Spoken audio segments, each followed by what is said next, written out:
Good evening, everyone. We're going to go ahead and get started here, but before we do, we're going to ask the Councilwoman Spruill to lead us in prayer, and I ask everyone please stand for the pledge.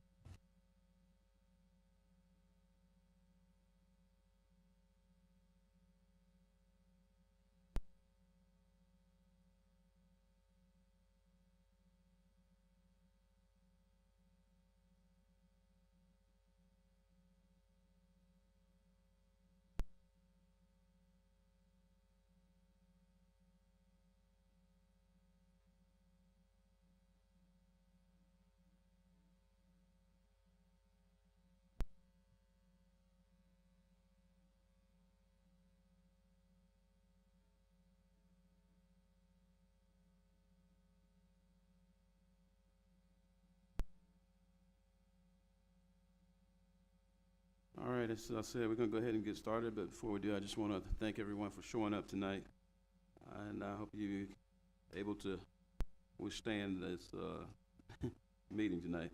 Okay, item 1 on the agenda is to consider approval of minutes of the August 2nd, 2022 regular session. Council, if you've had time to review it, the floor will be open for a motion. After review of the minutes of the August 2nd, 2022 regular session, I'll make a motion that we approve as presented. I will second that. We have a motion by Councilman Dale, second by Councilman Spell. Madam Secretary, record a vote, please. Aye. Aye. Aye. Aye. Aye.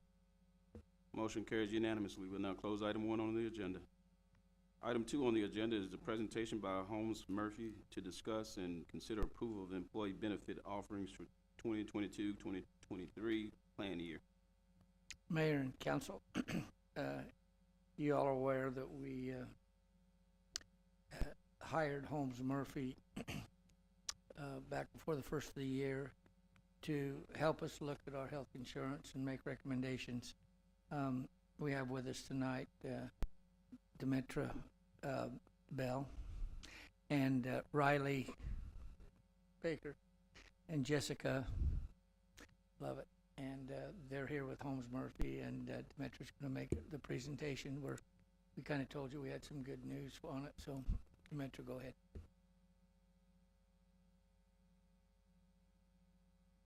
Got to hold it the whole time. Okay, got it. I said, thank you, Ed. Mr. Thatcher. Mayor, council, thank you for having us tonight. It's an honor to be here. It's just a great privilege to work for the city, on behalf of the city. My team and I have had a charge this year to roll up our sleeves and do the best we could to bring, improve the benefits here at the city at also a lower cost. And given that we're in an unprecedented year of inflation, that was quite a battle for us to fight for you all. But my team did an excellent job. You'll be happy to know that this year for your medical insurance, we received out of the box, of course, a rate increase from Blue Cross Blue Shield. They always, try to nicely hand you over. I think we got a 4.5% rate increase on the medical. And after some firm negotiations, we followed the sealed bid process. We sought bids from other carriers in the market. We received, I believe it was 6 competitive quotes. Yeah, we went to 11 carriers. We received 6 competitive quotes, and we're able to negotiate your medical plan that you currently have in place down to a decrease from Blue Cross Blue Shield at minus 3.9 with no change in the plan design. We also looked at your other offerings that you had, and what we were able to do was improve your dental plan. So we improved the benefit offering for your dental. We were able to increase the calendar year maximum from $1,000 to $1,500, and we were able to get a savings of $4,361 annually. So we improved the plan and lowered the cost, again, on the dental. And with vision, same thing. We had actually no increase. We went to 5 carriers quoted, but in negotiating with Blue Cross, we received a bundled discount to move the dental and the vision to Blue Cross. So that also streamlines the efficiency for the staff. What was in place were several different vendors being paid for several different lines of coverage, so we streamlined the medical, dental, and vision process, bundled that together, and received better benefits at a lower cost. Then we looked at your life, and we improved the life benefit for the employees of the city. What was in place, I believe, was a flat $15,000, which this day and time will hardly get you buried, sadly. So we were able to, we went out, we received, again, multiple quotes. We were able to improve that life benefit for the city employees to $50,000 annually.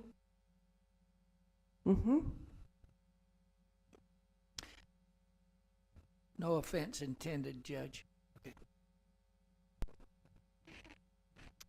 Does the judge own a funeral home?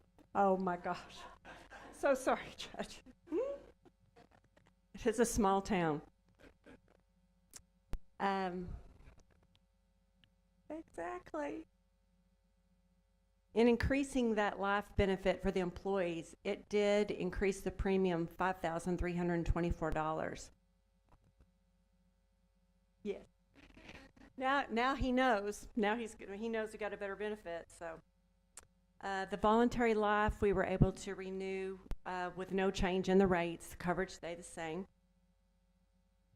The voluntary short-term disability, this employee paid benefit, we increased that benefit for the employees. The way it was set up, if they had a short-term reason to, maybe they were having a baby or having a surgery, their benefit was only $500 weekly. So we improved that contract and made that $1,000 weekly for the employees at no increase in the premium. Last but not least was long-term disability. You know, that's really come on the radar of most employers in the last few years, especially since COVID. So we were able to, the city offered no long-term disability for the employees, and we were able to repurpose the savings that we had received on the other lines, and we implemented employer-paid long-term disability for your employees. That was a benefit at an annual cost of $31,000. So the net effect of everything that I shared with you still leaves the city in the black, $18,127 from where we started annually. Also, the final item that I'll mention is lowering, And this is maybe one, it's the last thing she's mentioned, but it's probably high up on her. It's one of the most important parts of this whole thing that makes this work, but go ahead. Yes. So as the city first, hired us, our charge is to really be looking at self-funding for the city in the next year. We really had a good option actually for this year, and we're going to pick that back up first quarter. But with everything, new lines that we're offering, we're going to punt that until next year. But that being said, how can we win in a fully insured world? How can the city win? The best way that the city can win in containing its expenses in managing a medical plan is to purchase the highest deductible that's offered from the medical carrier with Blue Cross, which is what we did, and self-fund the deductible.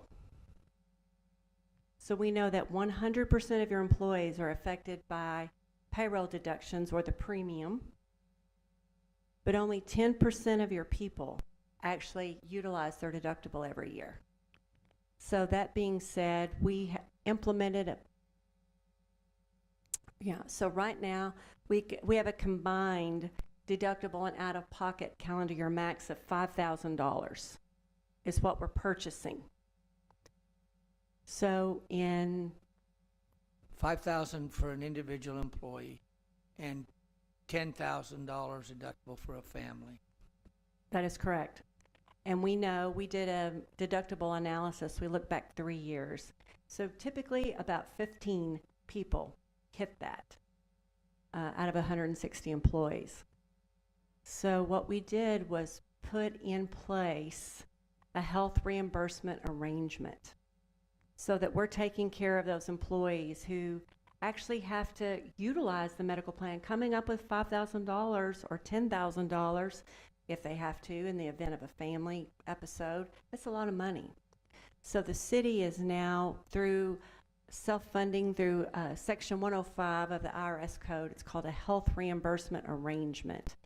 The city is currently reimbursing all of the back end of the deductible. The employee would pay the first $1,500 and they're done. That's deductible and out of pocket. They're done. And then the city picks up the last $3,500 of that. Well, we're running so well, we implemented that in April and made the plan retroactive to January 1. We've only paid out right at $50,000. So we're now going to buy that deductible down even further for the employees. So the employees moving forward after October 1, they'll be out $750 for an individual and $1,500 for a family. And we were able to do that. We had an HSA that the city contributed $2,400 an employee. So we're stopping that and using that money to buy down the deductibles, which is a big thing for the employee. That's right. So what we did was we took a fixed cost of $2,400 that was going into almost 160 employees' HSA accounts, of which 10% of the people were actually needing for deductible. And we took the fixed cost, $350-something thousand it was, and repurposed that into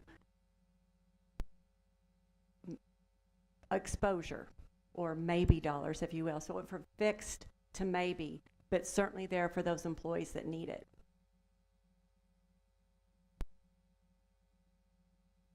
Carrie, I have a question for you.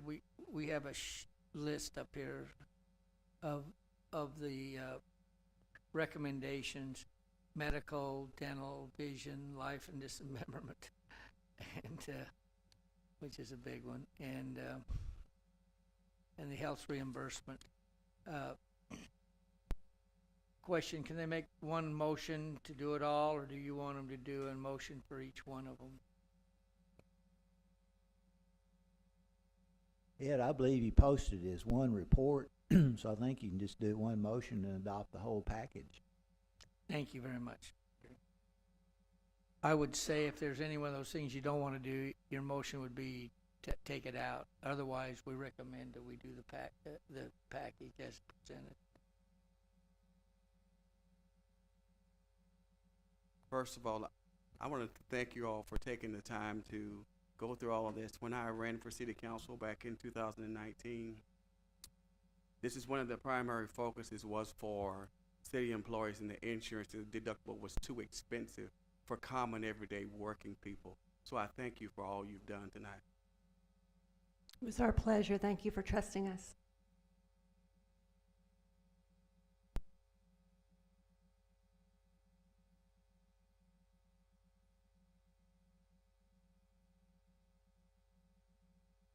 All right, thank you. Council, we have any questions on this item? I don't. I think it's, we've added, a lot of new coverage here on the life and the disability, and, the deductible's lower. It's a win-win for all parties, so I think the employees should be very pleased with it, and I know I am for them, and thank you. So when will this take effect? 10-1. All right, I think that's excellent presentation.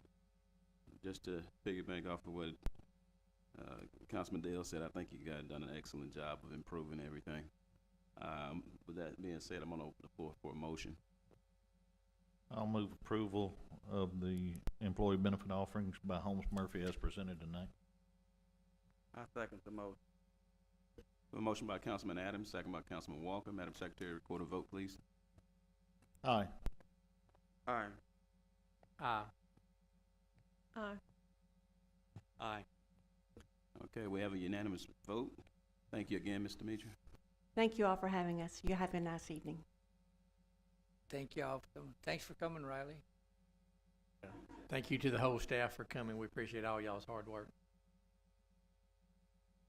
Okay, at this time, we're gonna go ahead and then close item 2 on the agenda and move on to item 3. Item 3 on the agenda is award of a bid for Oaklawn Basketball Pavilion. We have with us, Brian, last name, Jeffrey Boone, not Brian anything. So he works with Glenn Calvert. They did the specs and bid it out for us, and Jeffrey Boone's gonna present it. So on August 4th, sealed bids were received and opened for your Oaklawn Basketball Pavilion project. Stansel Construction was the lowest bid, came in at $354,330. Provided a duration of 120 days and provided all required documents. Justin Stansel with Stansel Construction would be our recommendation for this project. We had a estimate, we had money set aside, $250,000. It's part of the CARES money. We had other money for other park improvements that were gonna be funded by the CARES grant. And in order to cover this bid, we are reprioritizing some of the other things we're doing and pulling another $100,000 in to get this project completed.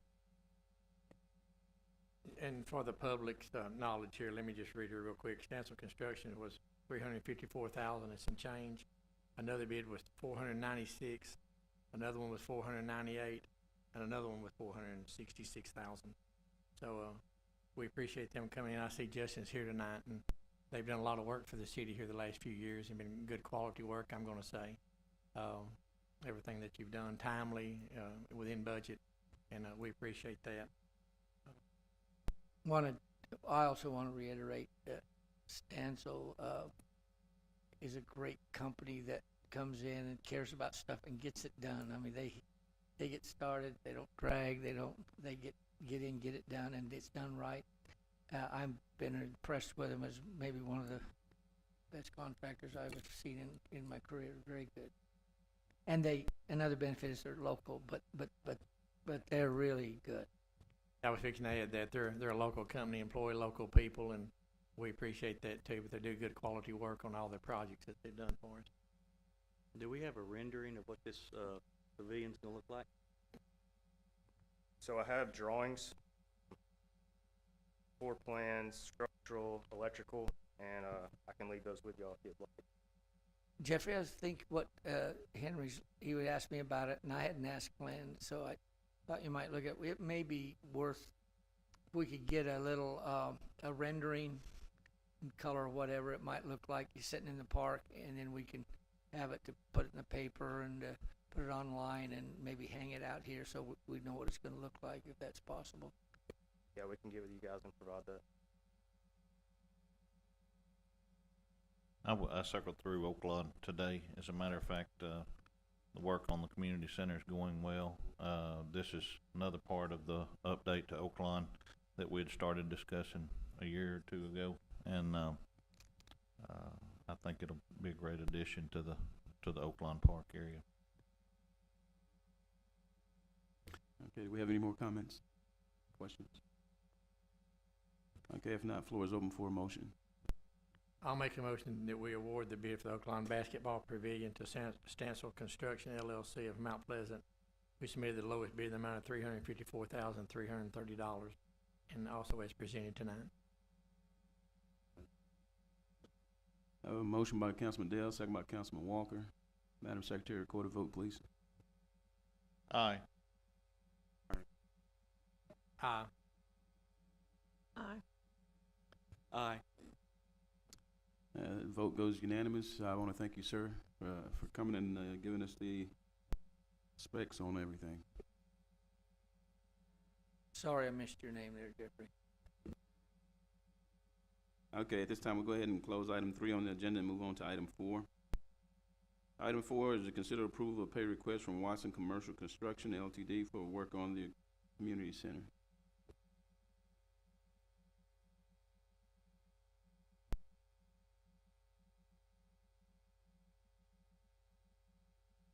Hello, Council. So we have pay application from Watson number 7 for the Oaklawn Pilgrims Community Center project. You should have a copy in your packet of the certified pay application. It's certified in the amount of $249,707.70. The monthly expenditures for the general conditions and supervision is the same monthly that you see at the top. In the trade categories for the month of July, they are mainly for framing in the facility. If you have passed by recently, you'll see that it actually looks like a building now.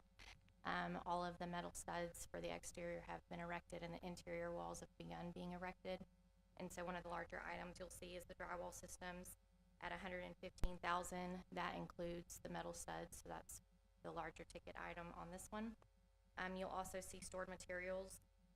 One of those stored materials is for the exterior metal panels. That is the metal panels that you see on the front that look like wood.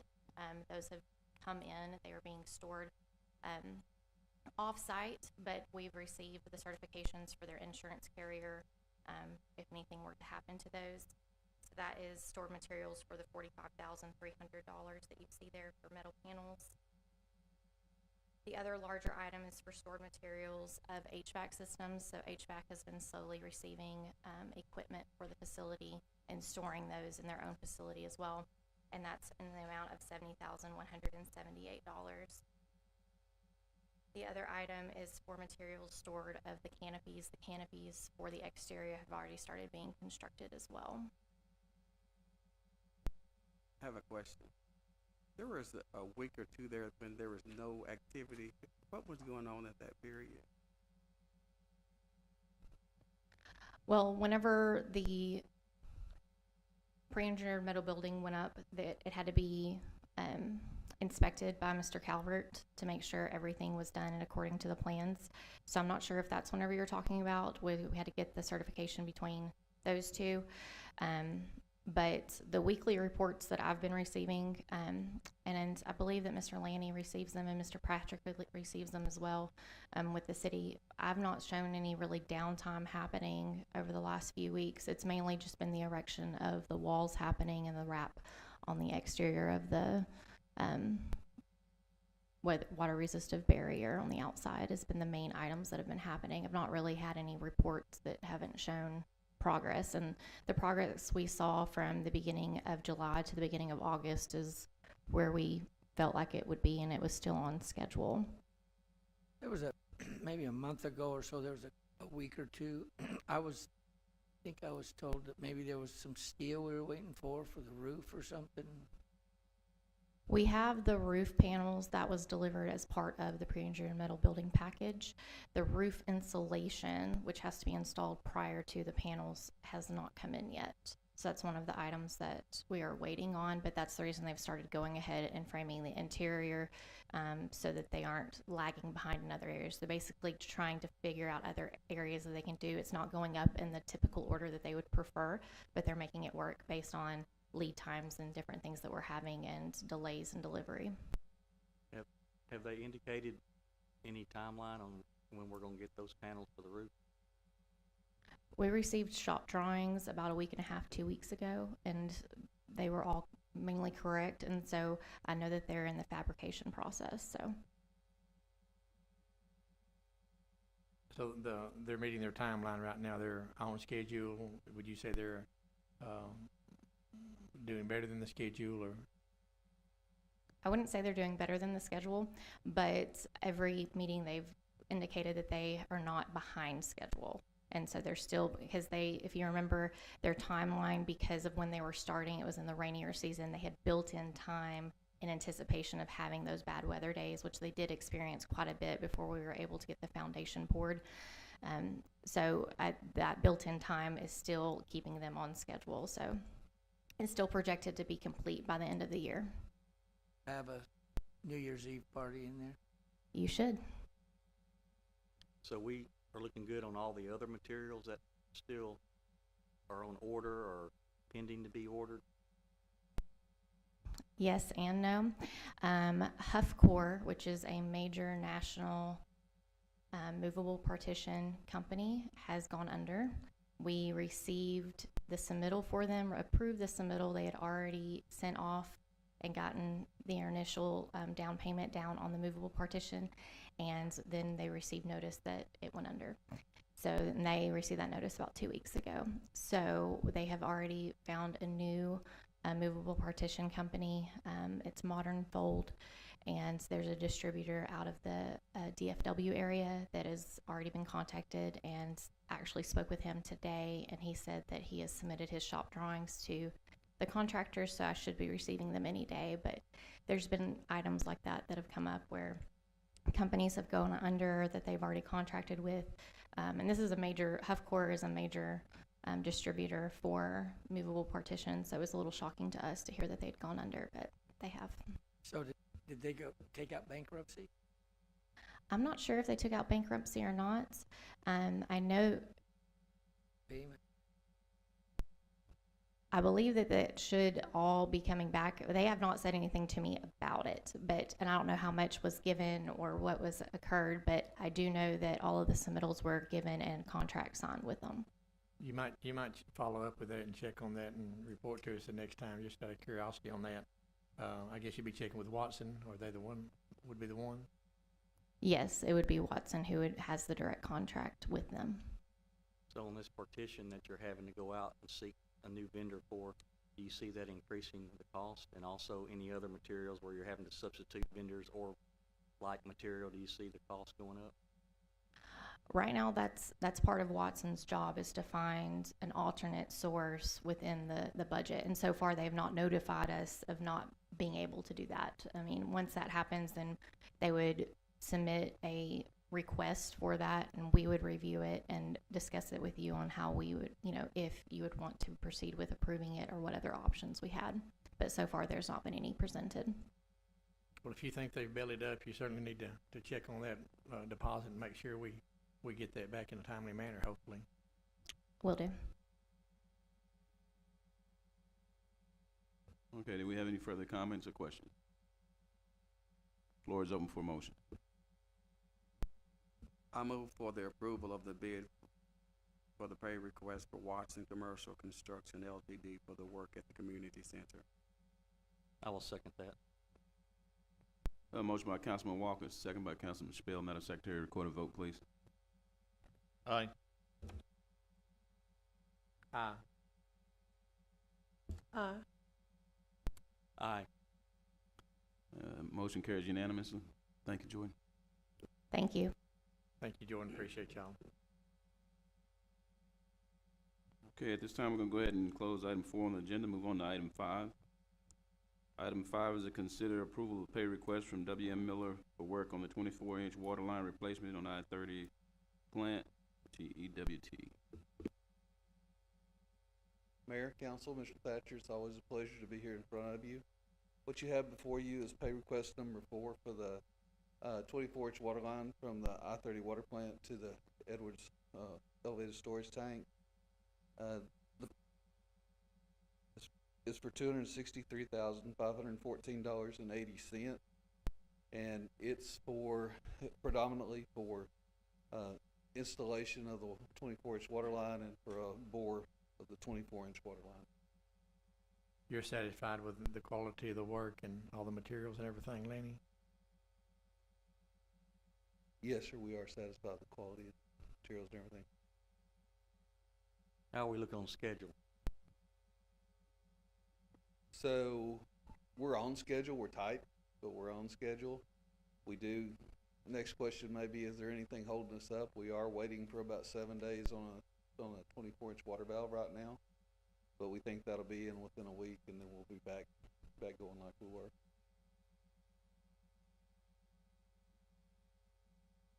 So we're at 48% completion on it as of now.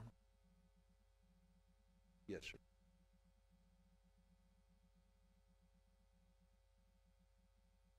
Okay, council, we have any further questions? All right, looks good. We'll go ahead and open the floor for a motion. I'll make a motion, we approve the pay request for W.M. Miller for the work on the 24-inch water line at the I-30 plant. DWT is presented by Lenny. I'll second that. Motion made by Councilman Dale, second by Councilman Chappelle. Madam Secretary, record a vote. Aye. Aye. Aye. Aye. Aye. Motion carries unanimously. Thank you, Lane. Okay, we'll move on to our next item now, item 6. Item 6 is a discussion of the Main Street Board appointments and selection process.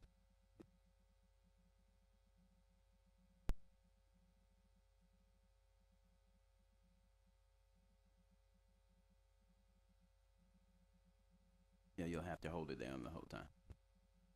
There, did I get it now? Okay. So I have good news, not asking for any money tonight. I want to thank you all for the opportunity to speak with you tonight on behalf of the Main Street Advisory Board. I have a few of my members here tonight. Thank you, Jay and Suzanne and Linda is with me. John and Clarabelle are always available to us to help, and Ed is a phone call away if we need him. But Yeah, I need you to state your name. Oh, I'm sorry. I'm Sheila Johnson. I am the current president of the Main Street Board. We are a 9-person board tasked with basic purpose of helping to preserve our local city history, the heritage, while also promoting and assisting businesses within our historic district. And some of the ways that we do this is by helping distribute accurate information regarding the importance of these areas in our town, as well as assisting in the distribution of available grants for things like facade updates and awareness of help that is available to businesses from the Texas Historical Commission. Currently, we have 2 topics related to those statements that I wanted to kind of go over with you tonight. I think Clarabelle has got a couple of booklets like what I have here, and I don't know that we have one for everyone. You might have to share. This is a project that a subcommittee has been working on along with John, and so this is what we're seeing as the formation of our information booklet that we would like to distribute to businesses within the historic district. It basically consolidates the information that is uniquely applicable to these areas so that it's easily accessible for them and all in one place, basically. One of the main things we hear feedback from new or local businesses in those areas is they say we don't know. We didn't know we weren't supposed to have that kind of sign. We didn't know that applied to us in that way. And so what we're trying to do is just make sure we get that information out there as readily and easily as possible. We're also working on a link so that they can access this through the website for the city. So we just want to make it easier and more accessible. So this is what we're looking at. It goes over each of the codes that, like I say, is applicable to them, the signage as it applies to them, because this is a unique district that is, it's a privilege to be in the historic district. And it's something that we want to preserve and protect and promote. I'm gonna pause briefly right there and see if anyone has any questions specifically for that.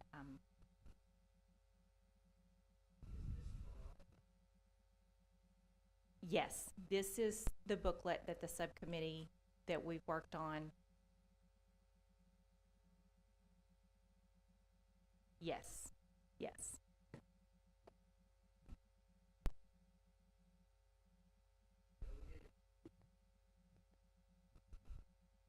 It's fresh off the presses. We've Okay, you can go ahead and proceed if you have to. Okay.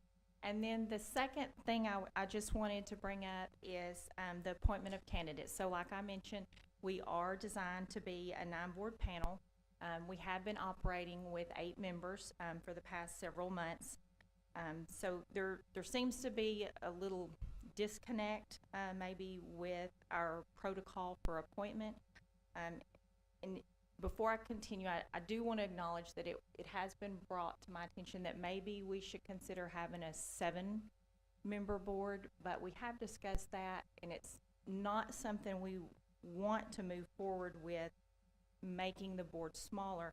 Our reasoning is that for the long-term overall interest, we think that keeping the board at 9 members allows us more diversity, and it gives us more flexibility for those board members. Say, like, for this, we had a subcommittee of 3 people. Well, we have so many unique businesses in this district that are involved that not everyone is available at the same time. So what might be my busy season might not be Linda's busy season with her business, and so on with each one. So we would like to stay with that. So that being said, we've run into a few hitches in appointing, and that is something that our board works with the council with as far as appointing those members. I'm sure you're all familiar. We've submitted some names and gone back and forth, but what I really just want to bring to light here is that we really just want to work with you and come up with a plan that works for both of us so that we have a fully functioning board and that we're moving forward like we're supposed to do. You know, it could be something as simple as the council gives us a group of candidates that we would see who would be the best fit. It could be maybe we tweak the criteria. There are specific criteria listed in the city codes that was set by the council for qualifications for these members. That's pretty specific, and we found that following those guidelines when we choose for submission really helps keep those candidates where we're reasonably assured that moving forward the core purpose of the board remains fulfilled, and we continue to preserve and promote our city history, our heritage, and our historic downtown, because we want to do that not only for our current business members but for our future business members. Anyone have any questions or suggestions for? Yeah, you have to release it. I agree. Y'all should stay at a 9-person board. And some of the things that I've tried to do, and I'd like not just y'all's board, but other boards to consider, is I've tried to look for younger people that are coming up in the community, you know, people that have come back to town or have come to town and are younger and are beginning their careers in Mount Pleasant. And that's important to me, and that's when I try to find people that are young that we're trying to get started into boards and stuff, because at some point we want those people in those boards to graduate to our board. You know, I mean, we can't all sit up here forever, and so we want people to be active in y'all's board, so eventually they get interested in the city politics and the city running of the city, not just those particular boards, and they end up in these seats, because if we don't graduate into that, but those are my thoughts on when we start making board appointments. I'd like for all the boards to start thinking about not just, I don't mean age younger, but younger up and coming people that are in business. I just like that. First of all, I thank you for coming out, and all of you that serve. because in America, it's hard to get people for volunteerism at this point, no matter whatever the activity is. So we're grateful for all of you who serve and the time that you put into it. Thank you. We have anything else further? All right, thank you, Sheila, we appreciate you. Thank you. We appreciate the board being here, the members of the board that's here tonight too. Appreciate y'all being here. Look forward to continuous working with y'all. Okay, at this time, we'll go ahead and close item 6 on the agenda. We'll now move on to item 7. Item 7 is to hold a public hearing to consider the approval of ordinance number 2022-13 for the request of Jason, applicant owner, for a zoning change from future development district to general retail and neighborhood service to general retail on a 11.101 acre tract of land situated in the Alexander Neville Survey, abstract number 409, Pattis County, Texas, and being all that certain called the 0.35 acre tract of land described as tract 1, all of that certain called 2.97 acre tract of land described as tract 2, and all of that certain called 7.69 acre tract of land described as tract 3 conveyed from RB Capital Ltd. to Impact BDS Properties LLC by warranty deed with vendor's lien as recorded in file number 202-12541, Public Records, Titus County, Texas, and generally located on the east side of Green Hill Road and north of County Road 1605, which is Neville's Road, and take any action necessary. Robert? Mayor, Council, good evening. The applicant owner, Jason, as you stated, is requesting to rezone the subject property that we have located here at that intersection, or north of that intersection, in Neville's Road and Green Hill Road. He currently operates the Mount Pleasant Animal Clinic and Pet Resort. It's currently located at 1901 West Ferguson, and the reasoning behind the zoning request is to allow him to relocate with that allowed land use here at this location at the corner here at Neville Road and Green Hill Road. The little description of the Mount Pleasant Animal Clinic and Resort offers small animals, pet services including veterinarian, boarding, grooming, and daycare. Mr. Sin has stated in his letter of intent that the facility has been designed to minimize pet interaction when appropriate, as well as to minimize the number outside of the pets of the facility at any given time. Overnight pets are boarded inside the facility. The facility itself has been designed using materials and floor plans specifically purposed for noise reduction and cleanliness. Normal operating hours of the facility would be 5:30 a.m. to 9 p.m.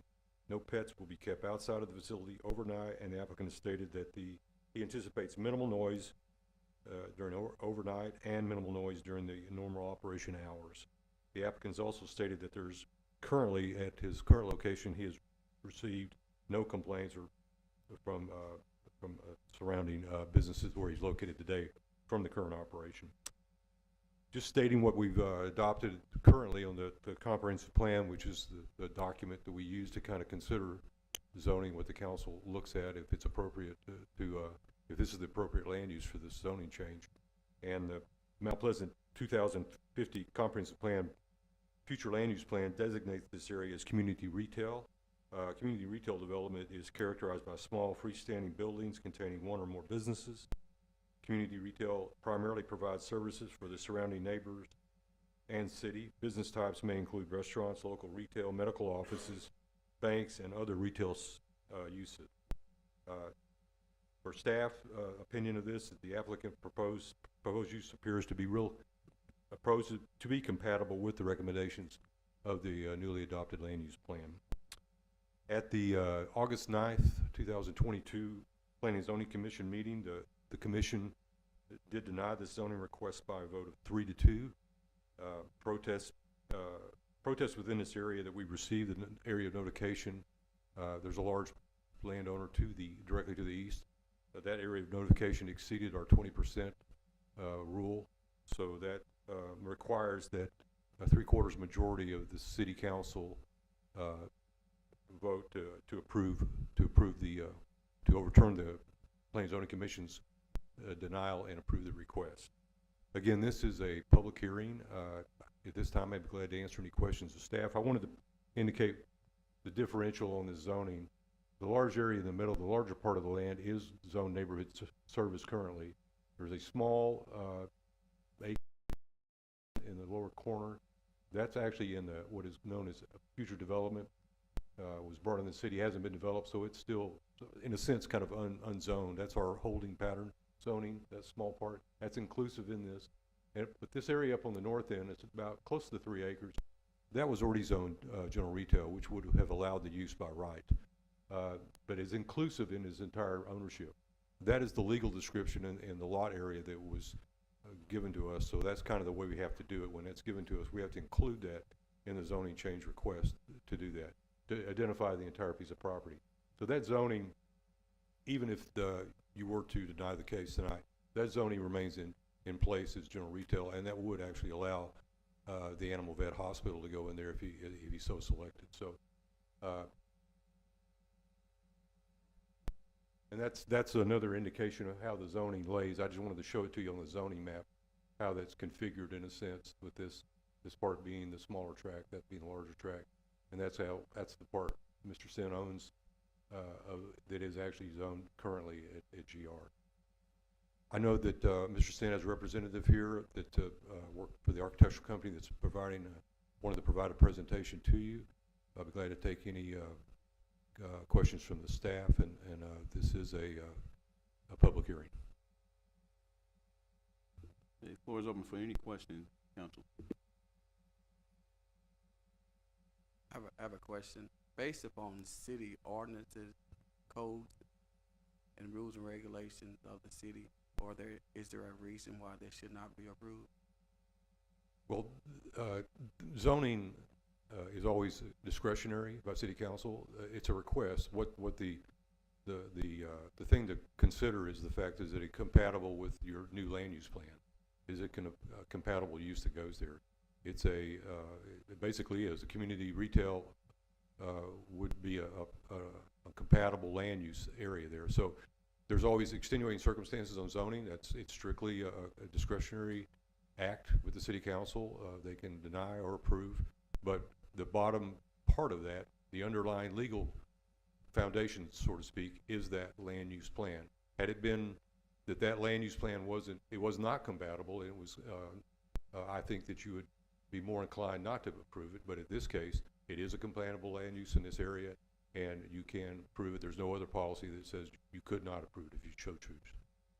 What and what Robert just said is that staff's responsibility is to look at the use and the request and see if it meets the comprehensive plan. And if it does, then we tell you there's no reason not to do it. It's still your decision. If it doesn't meet it, we would probably say it doesn't meet it, and we recommend you don't do it. But normally we don't recommend, we just tell you it meets land use plan. And also normally if we have a comp plan that's in place, and this one just is, and that's a Kerry question, but staff always recommends you follow the comprehensive plan. I mean, and like you said, there's extenuating circumstances like people around or whatever that you guys have to weigh that. But we wouldn't say we recommend you do this. We just tell you it's allowed by the comp plan. Well, if it's a Kerry question, as a city attorney, could you provide the legal side of it, other than that it meets the criteria? Yeah, Jerry, I don't think you could answer it much better than that. The code says, local government code says, you may adopt a comprehensive plan, but if you adopt it, then you got to go by it. Well, you just adopted one. And Robert, I think he's exactly right. All they can do is tell you the criteria, it's allowed in that particular zoning area. It's compatible with everything, it's allowed. But for whatever reason, when it goes to the zoning commission, if for whatever reason they turn it down, for whatever they hear that they agree or disagree with, then they can do it. There's some discretion, you know, to just abusing it there. So, yes, the underlying things are, it's compatible and it's allowed in that particular zoning district, whatever, classification. And that's the best, I think, that's the best answer any of us can give you. Thank you. Robert, the adjoining businesses on Green Hill Road are a dance studio, a feed store, and storage units, correct? And the rodeo arena? Yes, sir. That is what is out there.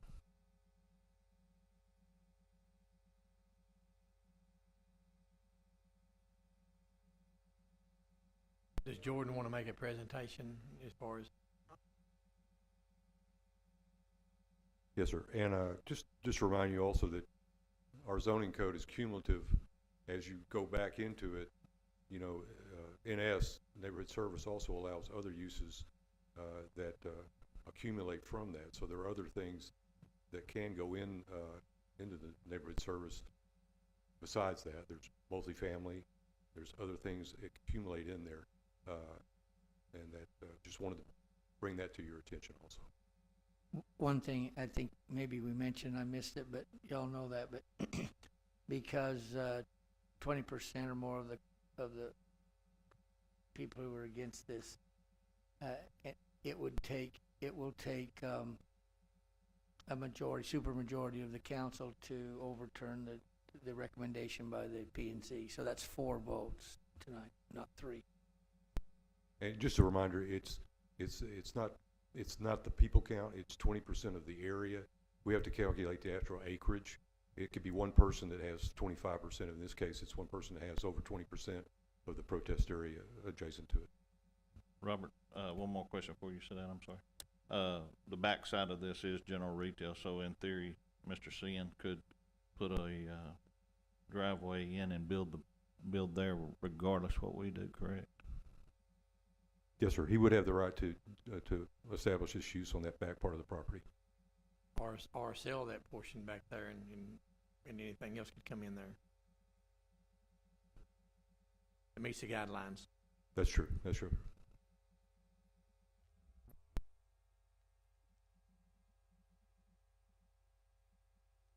Okay. Give me just a second. Just a second. Council, we didn't have anything further before I open the floor because this is a public hearing. So, okay, go right ahead.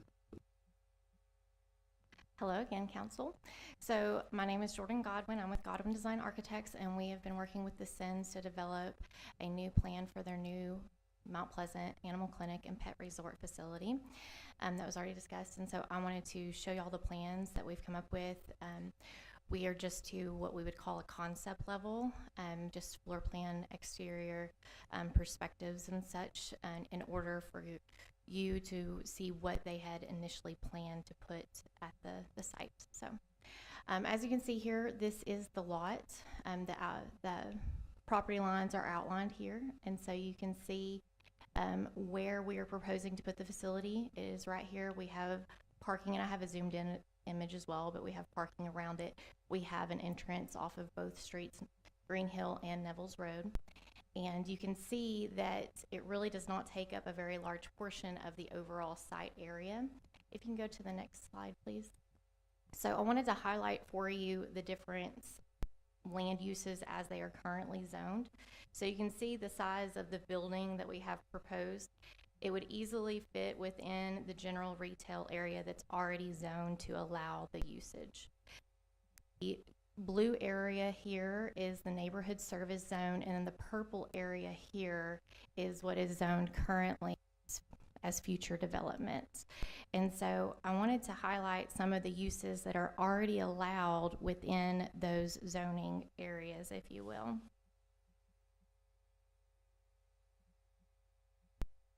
So within the purple region of the future development area, one of the items that could go into that area is a public park or playground. And we all know that public parks and playgrounds generate a considerable amount of noise when kids are actually at a playground. And the lot size for just that portion would allow for that to be within it. And then the blue portion, which is within the neighborhood service zone, within neighborhood service, what's also allowed is all uses under multifamily residential district. And under the multifamily residential district, it would allow for a nursery or kindergarten school. It would also allow for a primary or secondary public school. And with those uses, obviously comes playground areas as well, which also generate noise and generate a considerable amount of traffic. In the last public hearing that we had in the Planning and Zoning Commission, those seem to be the two major items of why people did not want this facility to be approved to be in this location, was because of the amount of traffic and noise that would be generated from the facility. And so I did some further research into that to address those concerns. And so for that,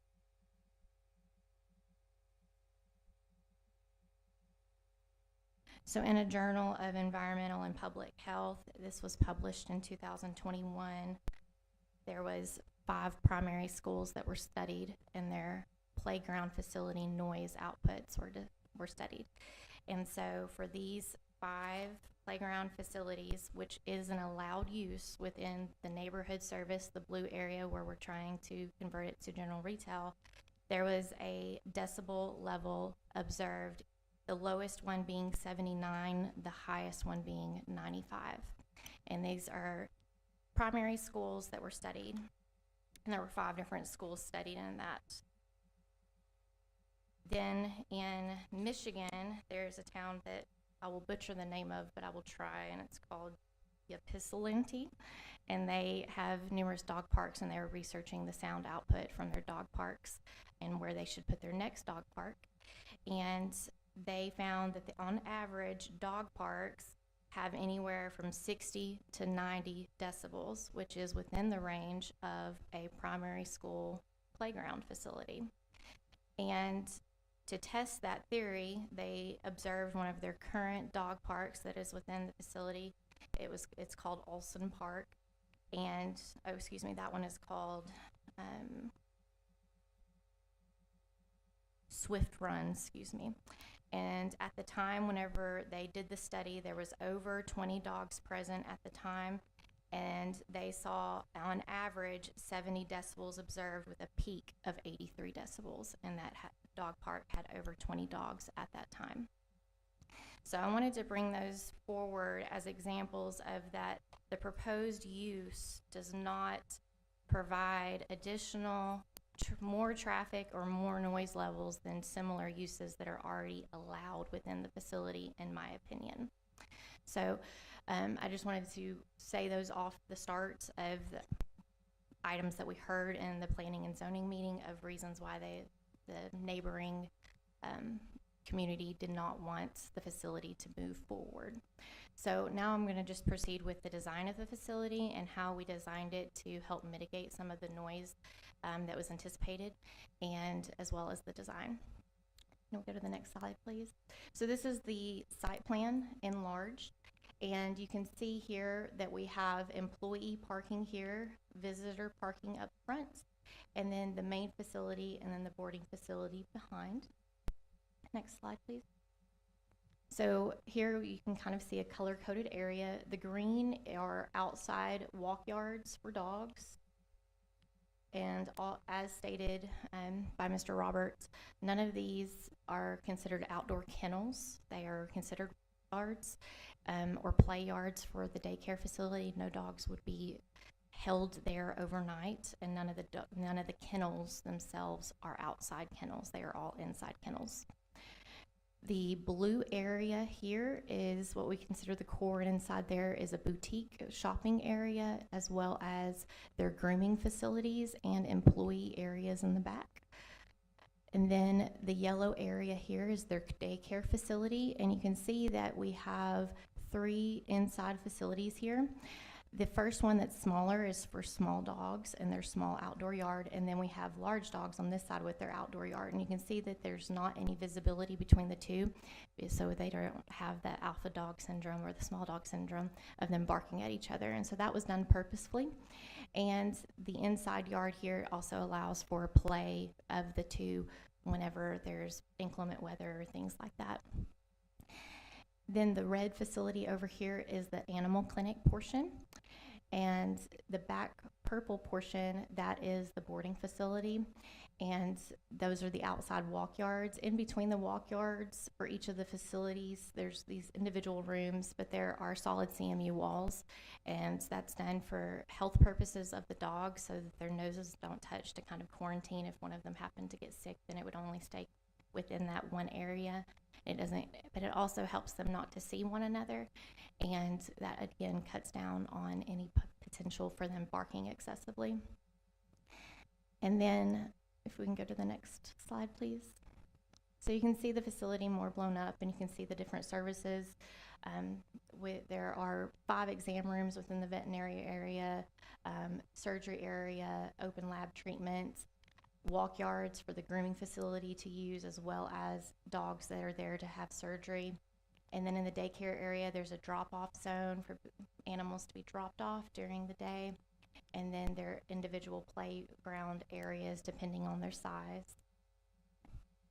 So those walk yards, is that real turf or artificial turf? And how, do you know any details about the sanitation process?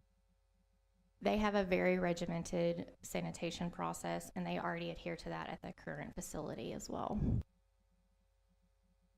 Is it turf, or is it grass, or is it artificial? I wanted to make sure that was a debate that we had, but artificial turf is what would be in place, and that's what they currently have as well. And again, it's for their cleanliness.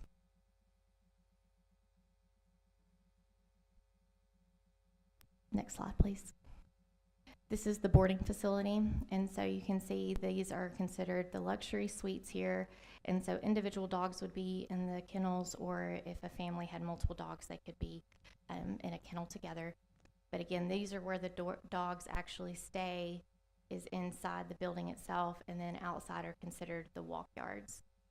And so these are the solid CMU walls between the walk yards that help for cleanliness, to contain any sicknesses that might happen, but also to help dogs not see one another and cut down on the noise transfer. Next slide, please. This is the exterior of the facility. The Sins were very passionate about wanting their facility to be a presence that looks like it was part of the neighborhood, and look like what the services they're offering, which is quality service. And they have stone happening throughout the facility, siding along it, it's painted. We have wayfinding happening, so you can see the signage that says daycare. This side has clinic on it. And the design itself is really meant to be welcoming for everyone. Next slide, please. It just kind of walks you around the whole facility. You can keep clicking through. All of them have a lot of controls around the facility, gates and fencing. The fencing itself, how far it would be buried into the ground to keep dogs from digging out, how tall the ceiling is, how tall the fence is. And the design is cohesive around the entire perimeter of the facility, of keeping the same look. And the last slide that I wanted to show is, and this is based off of Google Earth and approximate distances, but you can see some of the neighboring buildings. So to the dance studio from the edge of the daycare facility is 190 feet. From the edge of the daycare facility to this residence here is 240 feet. From the vet clinic to this residence here is 220 feet, and then the back of the boarding facility to this residence is 950 feet. And the thing to keep in mind whenever it comes to sound is that whatever sound decibel level you hear it at, if you're 10 feet away and you hear it at 80 decibels, every time that you go that distance away from it, it drops by 6 decibels. typically, and that's in an open field, and that doesn't account for any landscape barriers or hard barriers that is helping to cut down noise. And so along this entire property line,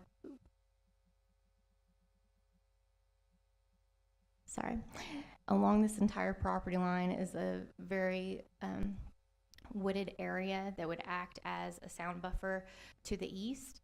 And then our distances here, and you have the highway across it as well. All of those things play into the factor of how quickly the noise dies down. And whenever you're looking at sound, you know, it's not just where it originates, but what items are in place that help to break the sound down. You know, how cold it is or warm it is affects how noise travels as well. And I'm not trying to paint that no one is ever going to hear a dog by any means, but because of the size of the lot, the distances, the different residences, as well as the construction techniques that is planned on being used in areas where we know that there's going to need to be sound reduction within the facility, the plan is to either use solid mass walls, which would be CMU walls, or using staggered stud installation. And all of those help with mitigating sound within a building and keeping it contained within the room that sound mitigation construction is employed within. And so all of those items do add up to really helping to control the sound within the facility itself. And then the 2 drives off of both streets also will help with traffic into and out of the facility, giving users the ability to come in and exit from both drives, allows for better circulation within the site itself, as well as exiting onto the 2 streets as well. I'm willing to answer any questions or concerns, and I can come back at the end to answer any other concerns that might be brought up, but if there's any questions that the council has. Well, this wouldn't be something that Jordan could answer, but she's talking about decibels and dogs and barking. Do we even have an ordinance in place if there's dogs barking in the neighborhood and your next door neighbor calls to complain about it? Do we have any means to address that, or is that in place? I think we have a nuisance. We've got noise and then barking dogs. We've got the Class C violations for those kind of things. So this business, if it were to be approved tonight and they build, they would have to adhere to that ordinance, correct?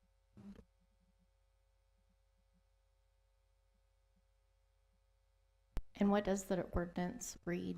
Is there a decibel level, or is there a duration of time, or is there a time frame? This particular one is just barking dogs and that's been an issue, not a particular decibel level, but noise but vehicles and whatever. Now, the police can probably address it better than I can, because most of them have to give a ticket for it, but it's With that said, I've got a question for Jay.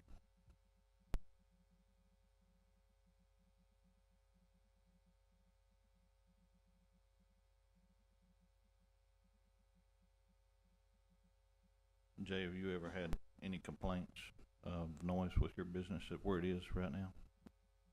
No, sir. In 7 years in operation on West Ferguson, we've never been approached by the city with one complaint. Okay. And daycare picks up at 6 o'clock is your daycare pickup? 6 p.m. is the latest you can pick up, yes. Latest you'd have dogs out to go to the to relieve themselves in the outside walks would, of course they don't stay out there. What would be the latest they'd be out? On rotation, that would depend on what our capacity is, but typically between 8:15 and 8:45. Thanks. Jay, I'll follow up with that. You've got multiple businesses around you there on the back side of you, across the street from you. I'm trying to think behind you there, how far the homes are back there. But you've got lots of folks around you there. We do. Directly behind us, there is a business. It used to be a home. Right beside them, there are 3 or 4 houses. I don't know the homeowners, and I don't know the specific distances. I can tell you one of my clients, I knew she lived back there, and I did measure the distance from her house to my house. She brings her dog to daycare. It's about 900 feet, and she indicated to me that she never was disturbed by noise. Thank you. Okay, council, we have anything further? I do. Matt, what is the city ordinance on the issue of parking?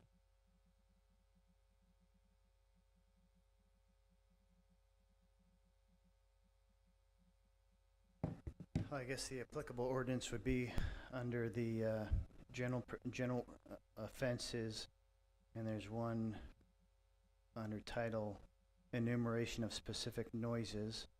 And if you go under section N, it shall be unlawful for any person or persons to keep or harbor an animal upon their premises that causes the peace and quiet of the neighborhood or the occupants of adjacent premises to be disturbed at any time of the day or night.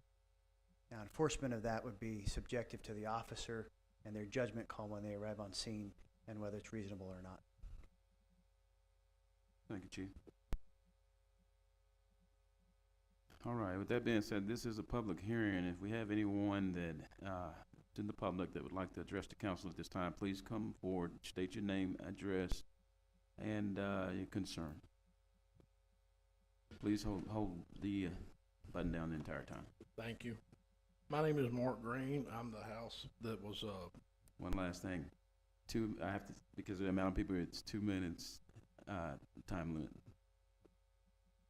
were they limited to 2 minutes, sir? That was the presentation. Okay. First of all, I want to ask you guys, how many times do you have to be instructed? All of you have been around a while, just like me, on dogs and dogs barking, okay? We're deeply concerned. It's kind of a repeat at the Planning and Zoning Commission. It was turned down. We think it's a great facility. We've heard it's great people putting it in. We think there's a need for it. We don't think the need needs to be on that corner there. We're worried about our property values. I disagree about the 950 to my house, but what about, they told me the other night it was 52 feet from my property. And just like I told them the other night, some property sold out by the water tanks recently for $20,000 an acre, just recently. What does that do to my property right next to the barking dogs? They call the pens the kennels, and we didn't get to see all the pictures tonight that we saw the other night. There's, I think there was close to 30 outdoor kennels. We're calling them walking yards. They're 12 by 12, guys. They're 12 by 12. The dogs, I would think, was going to be turned out there, okay? Like I said, we think it's a great building. Up there where they're at now, they said they don't have any complaints. Mount Pleasant tires there, impact wrenches running all day long. Not many houses there. One is a business, and I think there's only one, maybe two more behind there. I visited that area also myself, and we just don't want it in the residential area that is proposed in. What you guys have to do, what we ask you to do, is put yourself in our situation, how close it is to us, and what the people will have to deal with there. And we just want you to understand. Let me just take a quick look at my notes, and I'll be done.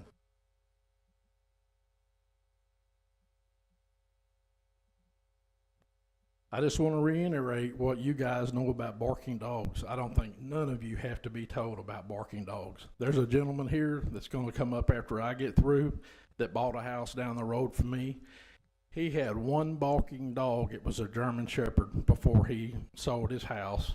It ruined our outside activity. It barked from daylight to dark, and finally they sold their home.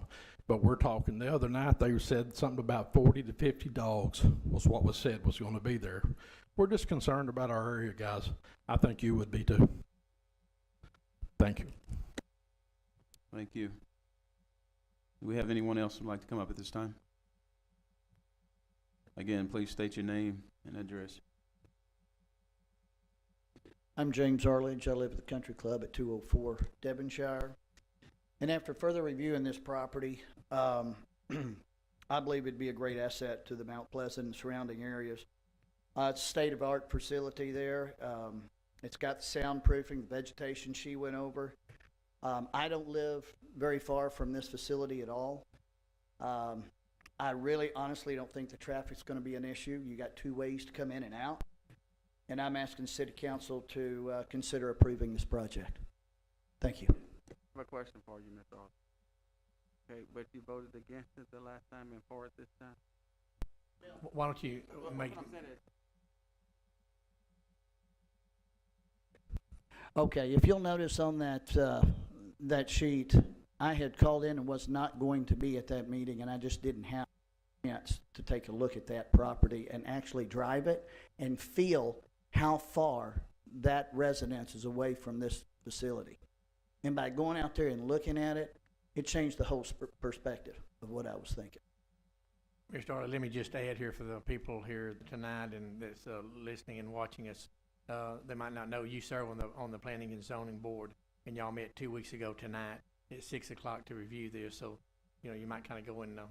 You saw all of this presentation, heard some of this, and then the next day, after you went out, that's when you put boots on the ground, I'm assuming, and looked at it. But he is on the Planning and Zoning Board.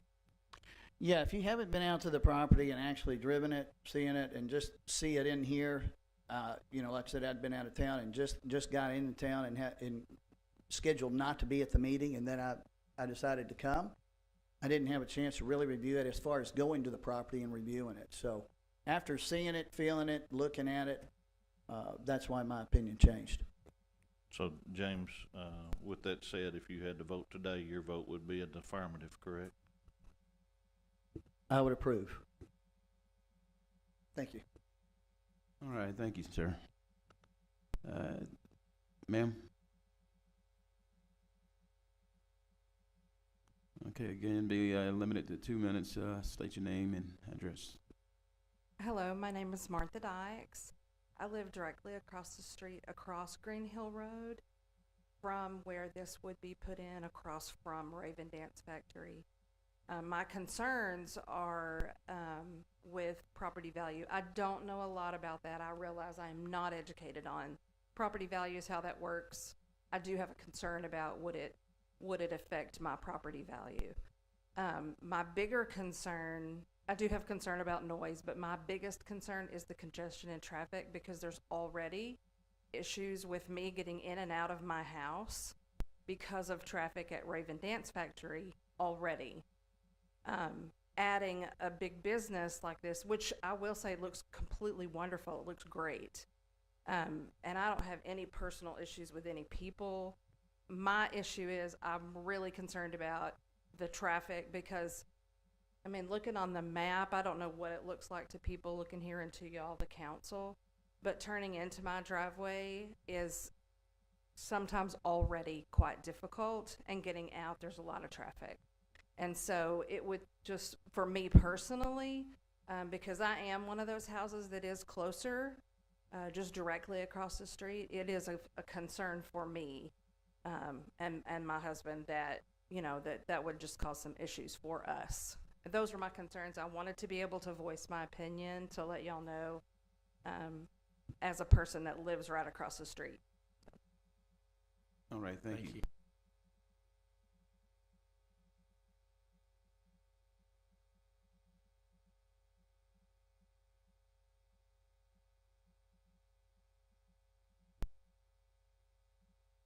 Yes, ma'am. You'd have to press.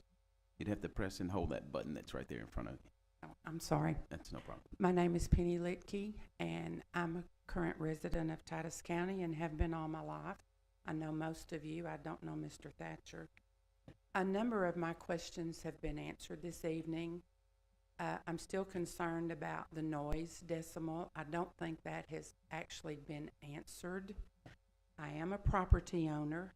I have a home at 2610 County Road 2252.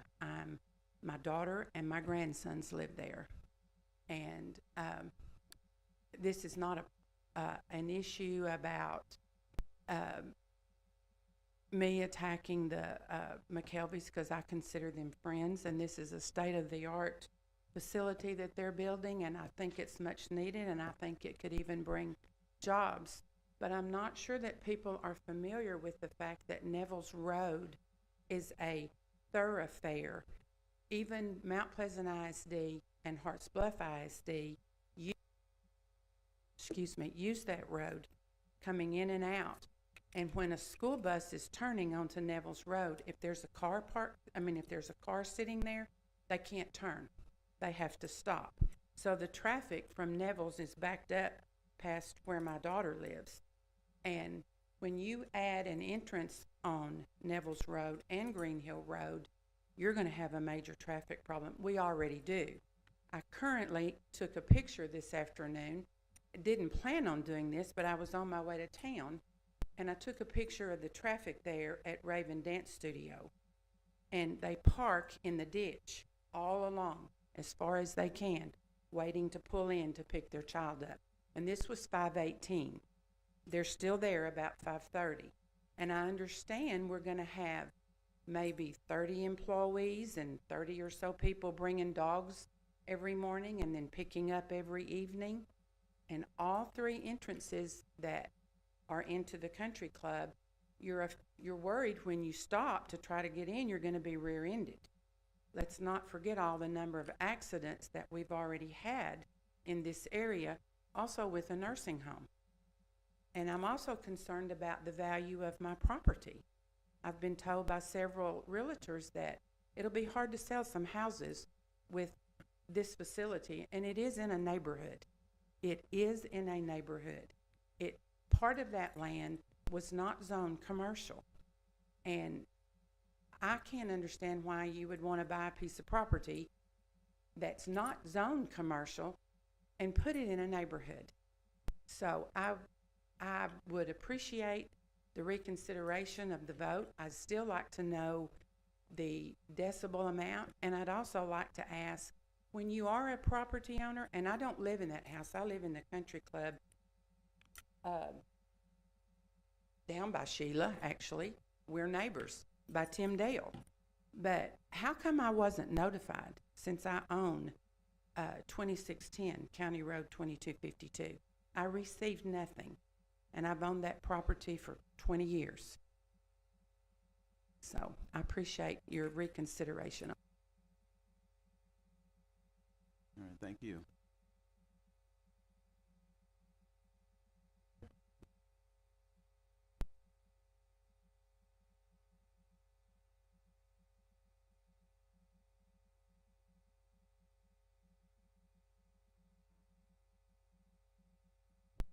I'll get you to step in. How you doing, sir? Can I get you to step in front of the podium and then press the button that's right there? You didn't have to hold it down.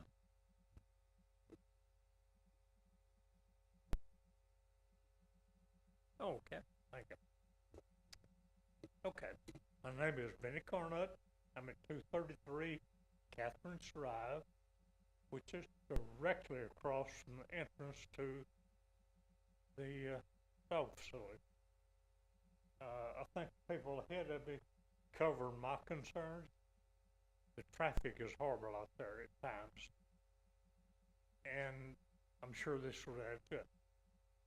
The barking dog, yep, I've been on that road too. We came here to Mount Pleasant in 17, I guess, to be 17. Unfortunately, had a bad accident, spent a year in the hospital, but I'm here. We found and bought this house thinking it was our forever home. But pretty much my life savings in it. I don't think this is going to be good for property values. Having a dog kennel in your backyard, don't think it would be. There are 11 houses on my side, mine being very close to the entrance. There's 11 houses that would be affected right along that highway. 4 are brand new and unoccupied. And if I were them, if I were looking at those houses, they would stay unoccupied. I'm totally against this zoning. Totally against it. I hope it don't happen. I know it's a nice facility, and I wish the people well. Hope they find a good home for this facility. But I wanted my objections to it. Thank you, sir.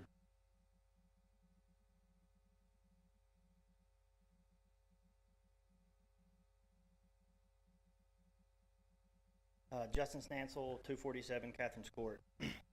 So as Justin Stansel, I back up to one of those Catherine Court homes. The land behind there, it's going to develop. What goes in there, I guess right now it's still up in the air. It's going to develop. With that being said, I guess as the business person in Stansel Construction, I'm all about growth. I'm all about promoting the economy. I'm all about seeing when something small, it gets big. I've been with the Sins since they started. I've built all their buildings. The buildings that we built are great down there. They don't compare to what the design you saw earlier. I'll just say from a building standpoint, not just hearing it from the architect, those buildings will far exceed most buildings built in this area. They'll rank up with your new Civic Center and other buildings that are being built. Jay, Brittany, I know we don't have to promote them, but Brittany, it's her passion. Veterinary medicine's her passion. Jay, it's a family thing. His passion is the pet care and being right there with her. They're going to do this, and I hope it's in Titus County. But I can promise you they're going to do it, and I just feel like there's grounds for concerns, but I think the concerns have been met, have been addressed, and I think they're taking all the measures that they could take or that are necessary to make sure that when that land develops, because it's going to develop with something that it actually it's going to help the area. I don't think it's going to hurt it. That's my opinion. Thank you, sir. Okay, do we have anyone else at this time?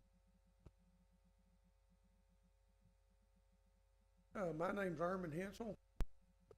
Before I retired, I had an office out there beside the existing facility. And I was usually out there at 10 or 11 o'clock at night. And the dogs didn't ever bother me none. Of course, the pens were outside.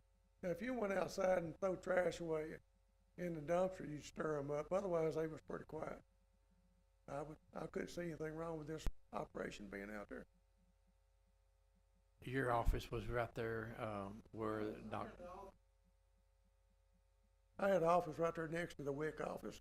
It was kind of behind. It was probably about 150 feet from the dog pens and stuff. And it's an open pen back here. They had a pen or a metal fence right there, but they were still open on top, so it wasn't any bad. But I didn't hear them in the office. We thank you, sir. Do we have anyone else at this time? Come up, sir. Oh, you got two. Hello, I'm Jay Yancey, and I do not live out there, but I do want to say something about the Sins. I do visit Raven's Dance Studio. I understand the traffic concerns. I go to the dog pet resort all the time.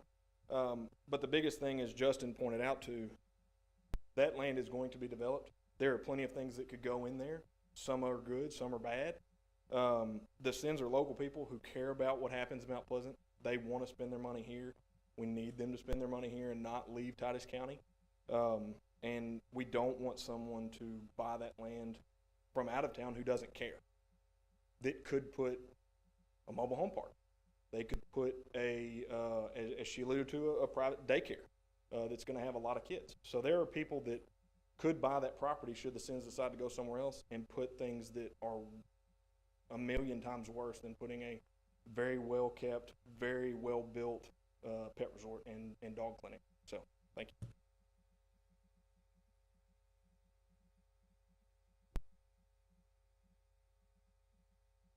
Hello, my name is Daniel Acosta. I live 4 houses down Neville's Road when you turn right, which I'm really close to where they're planning to build it. And most of the people here already covered what I wanted to cover. You know, the noise, the barking, the traffic. I was one of the persons at the last meeting about the traffic. Right now, there's a lot of traffic. I don't want to repeat everything else, but I just want to put my voice out here. I mean, it's nice. That's fine and all, and understand they say that growth, in this city is good, but not just in that area for me. We just moved there like 2 years ago, and I mean, if this is gonna happen, I'll probably have to look somewhere else. But I'm just putting my voice out there, my opinion, and hopefully it doesn't go through. Thank you. Thank you. Okay, do we have anyone else at this time?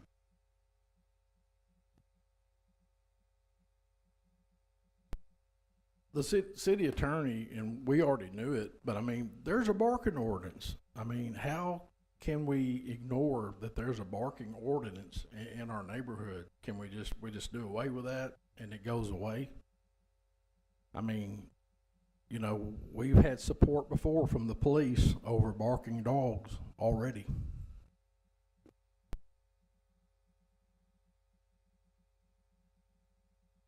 Jay, could you step up? I got a question.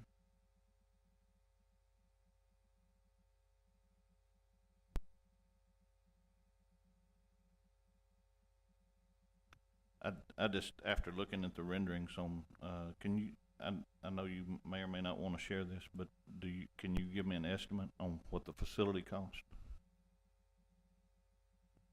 So being so far out from the project, I can't give you anything firm. I can tell you that we've had discussions and estimates right around maybe $2 million. Okay, and your plans are for how many veterinarians to work out there? We would be able to have it at least 5 veterinarians work out of 6 exam rooms. And how many employees? We could have as many as 40 employees. And that's rotation of employees, correct? Correct. That's full and part-time, not all at the facility at the same time. Yep. If I may, I'd like to say one thing. I'd like to address something. I live in the country club neighborhood.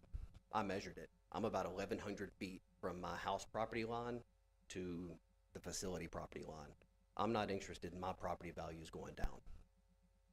I'm a member of the community. I'm a member of that local community. I want to enhance it. I don't want to bring it down.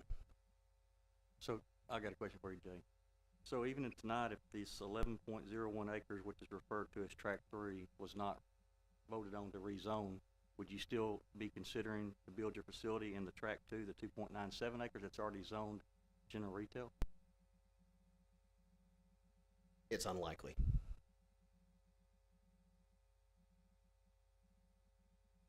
Okay, thank you. I have a question. Mr. Green, I believe, who said that. Could the chief of police or the city attorney address him again, since he's to reiterate? Mr. Green asked that question. Could either of you reiterate the information about the law in reference to that ordinance, please, to him again?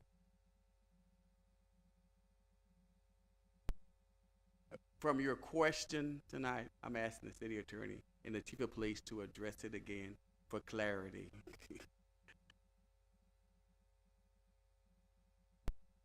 I believe that, the chief read you, it's not a 2-page ordinance, but it's talking about, barking dogs creating a nuisance.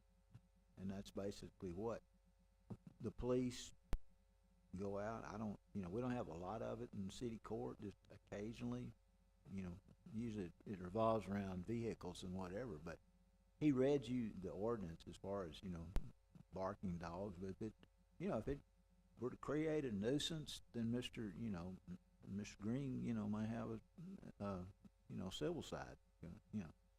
It's all in the future. I don't know what to tell you. I haven't heard any barking dogs out there, so it's just all speculation as to what, if they do, then the police out. That's all I can tell you on that. Councilman, speak to that too. Is that our dog barking ordinance? It doesn't say that there cannot be any dogs barking in the city. It's just, it just says that if there's a problem, you call in and we go out and talk to them, and then they manage it. And a lot of them could take care of that. So it doesn't mean that if Jay builds a facility they're not gonna hear the ordinance doesn't say you can't have if it's a nuisance, they call, we go out and say, hey, there's been a complaint, we'd like you to comply. So that's how that works. So the ordinance won't prohibit dogs barking. I think we figured out we can't prohibit it. No, I don't think it's zero tolerance for,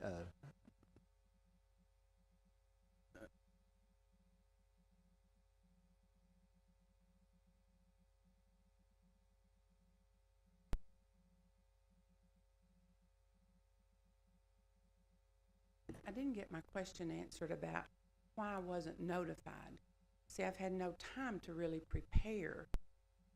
And I live, if you know where Jeff Julian lives, the house behind him is the piece of property that I own, that my daughter and my grandsons live in. And their backyard is directly parallel with this piece of property. Do you send letters? Or when something like this is going to be done, do you send a letter to the homeowners? Did any of the homeowners in that area receive anything? Because I did not. And Robert, yeah.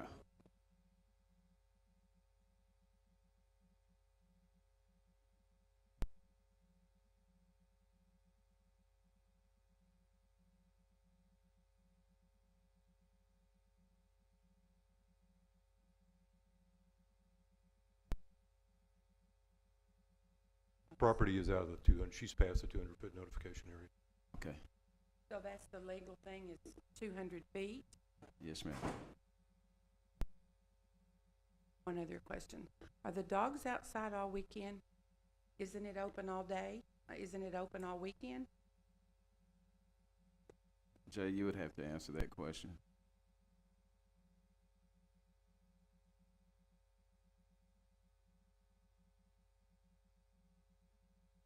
We are currently open 6 days a week. We're open on partial hours on Sunday. That being said, on Sunday, we don't just lock them up and leave them alone all the time. So we would come up and we would take them out on that rotation so they could get some fresh air. But our normal business hours right now are Monday through Saturday, 7 a.m. to 6 p.m. That's when the public would stop seeing us. Okay, thank you, sir. When you do let the dogs out for some outside air, whatever, typically how long does that animal stay out? It depends on capacity. Typically, we shoot for 15 to 20 minutes per room. So if you had multiple pets in a room, they would go outside together 15 to 20 minutes. We've got the walk yard set up around the facility to where no two dogs will be walked beside each other at any given time, to just so we don't promote any negative activity or potential barking between rooms. You take the cats out at one time, and then the dogs, and at different times, and you might get clean up. Cats stay inside. I don't trust cats 100%.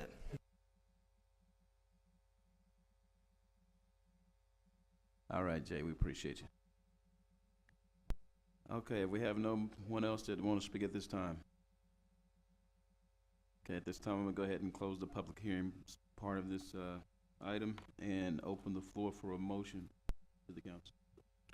I make a motion to approve the ordinance change, ordinance 2022-13, with a request by JSN to change to general retail for all the properties.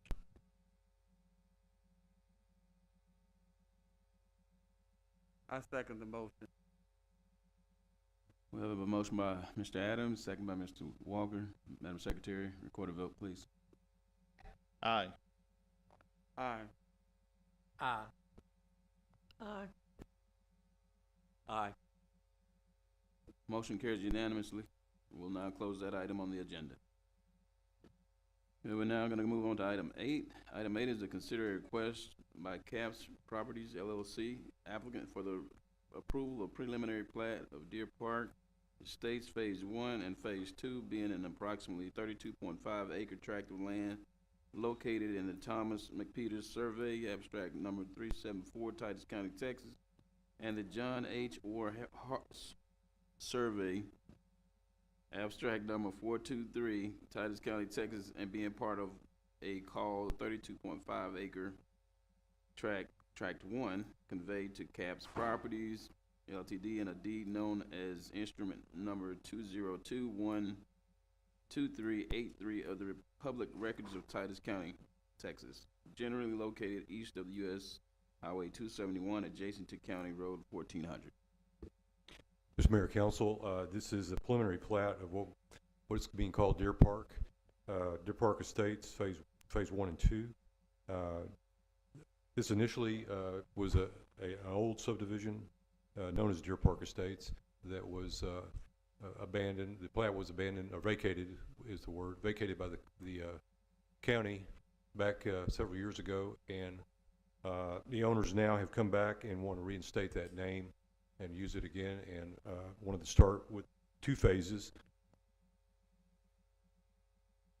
As you can tell where it's located, this is the far north end of what we just recently annexed, part of the Luminant old mining property up there that they were able to purchase.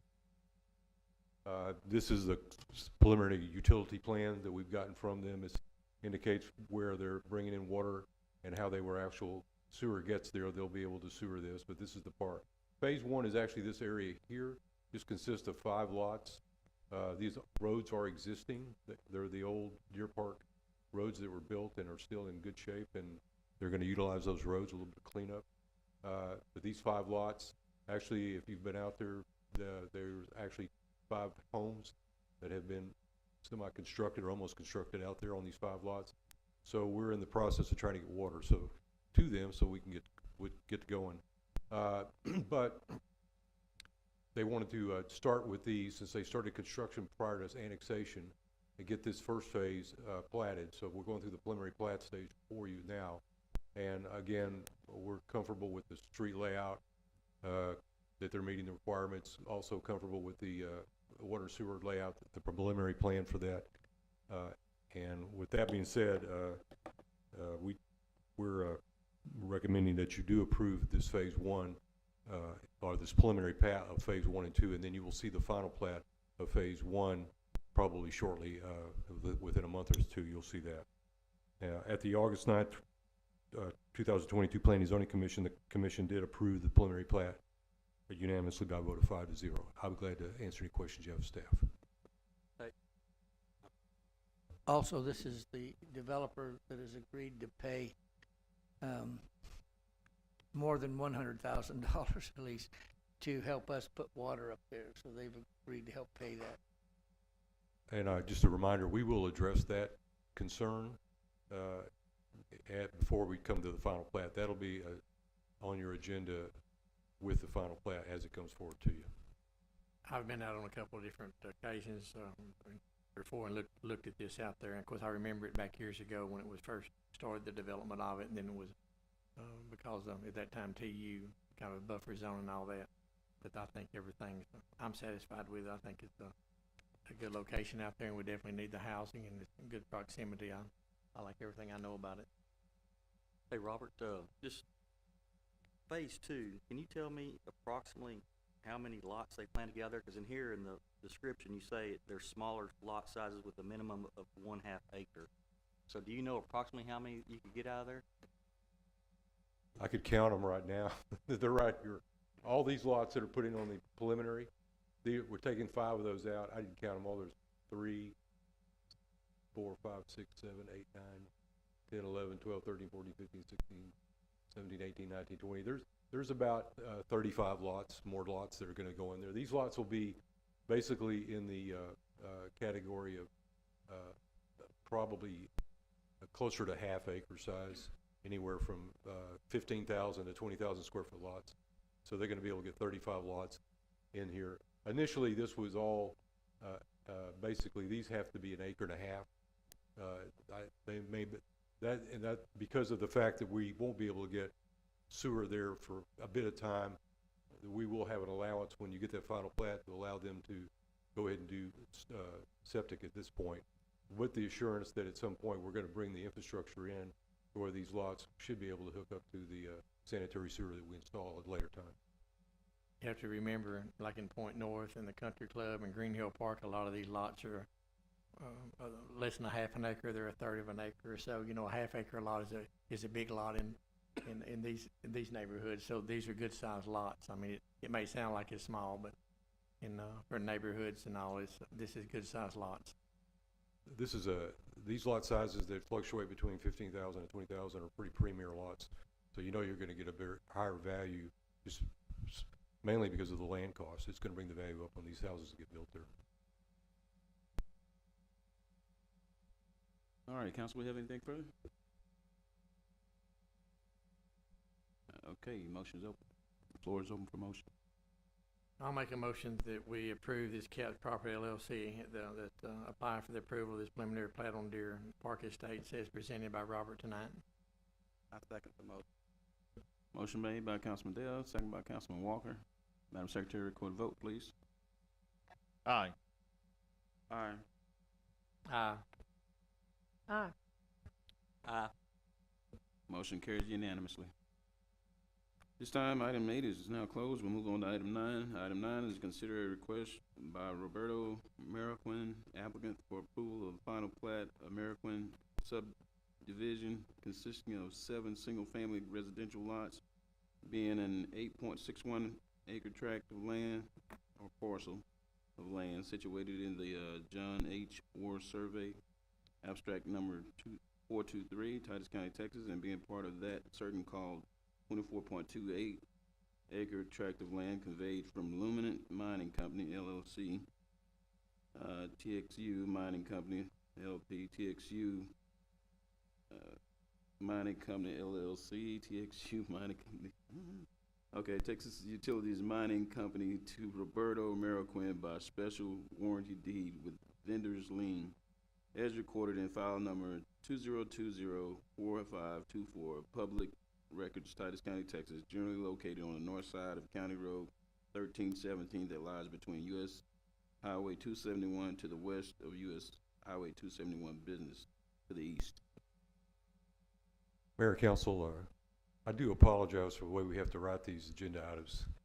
They are tongue twisters, and I wish it was simpler sometimes, but I think we just have to use. I do it on purpose, yes. I was just gonna have Candace read it next time.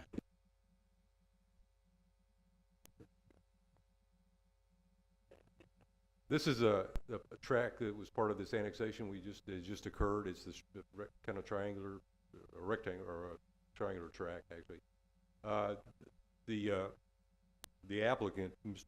Mariquin, he's wanted to develop these lots prior to coming into the city. He wanted to just develop some lots along this existing county roadway. He currently did have access to the water district out there, TriSud.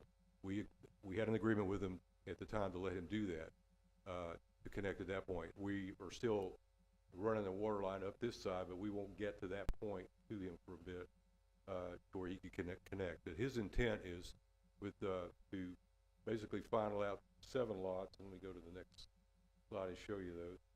There are just 7 lots coming off of that existing county road there, and in between that, he's putting a road easement, and it's also a drainage easement that we've asked him to do. There was potential. There's the creek, Hayes Creek, kind of comes across here. There was a pond in the back that got filled, and so there is somewhat of concern about how this drainage is going to work, even though it does traverse currently in a pipe under the road and continues down and then goes into our sports complex park, cut through there. But we sort of addressed that with him. I've talked to the KSA on the engineering side about what we need to do in terms of future drainage up in the north end.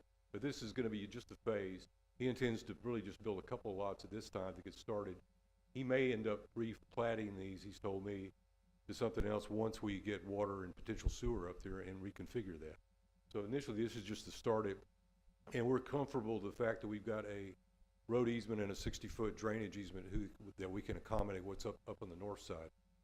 When phase 2 of this comes in, or the next part should be platted, he would probably want to get sewer and get smaller lots up there, and there may be some different configuration up there, but it'll be a more dense configuration than it is here.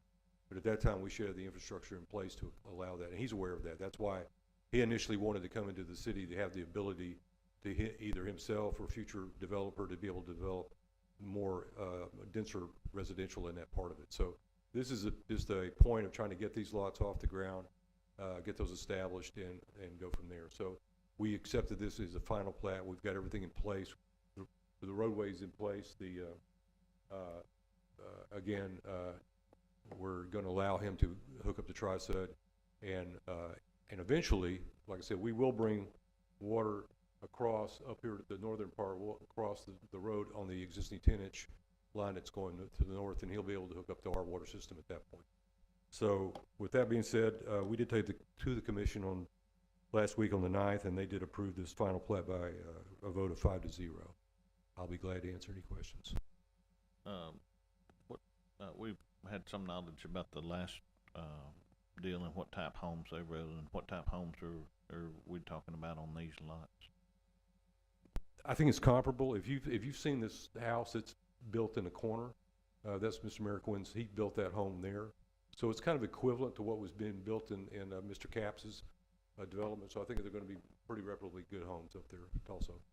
This is another one of those locations that's been laying out there for forever, and when it was cleaned up, you really realize the potential of it, and it is a low-lying area as you look at it there, but I'm certain him as a builder knows what he's gonna have to build up and get the grade and all that on it, but that's a very desirable piece of property for nice homes and nice little addition out there, close proximity to town, adds value for the homes and water usage and everything, so I've watched it out there as he cleaned it up. It was amazing what a desirable piece it really is.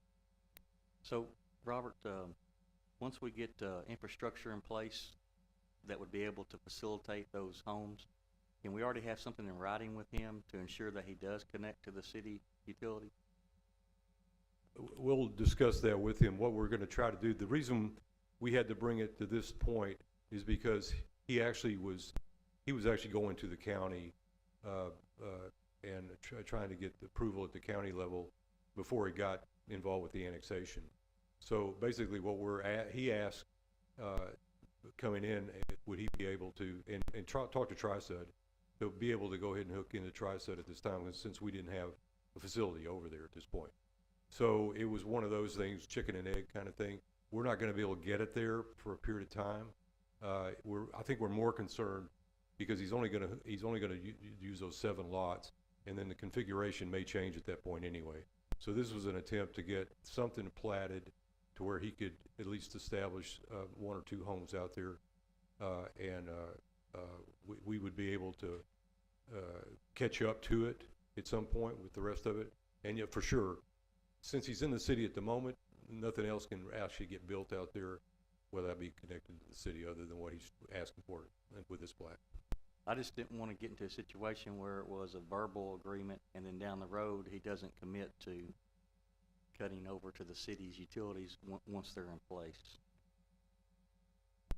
I don't know necessarily it's a verbal agreement. It's not an agreement at that. I'm just saying that what we had to do at the time was the fact that it's kind of saying that you're coming in annexation-wise, but I'm going to stay out if I'm going to go ahead and be in the county.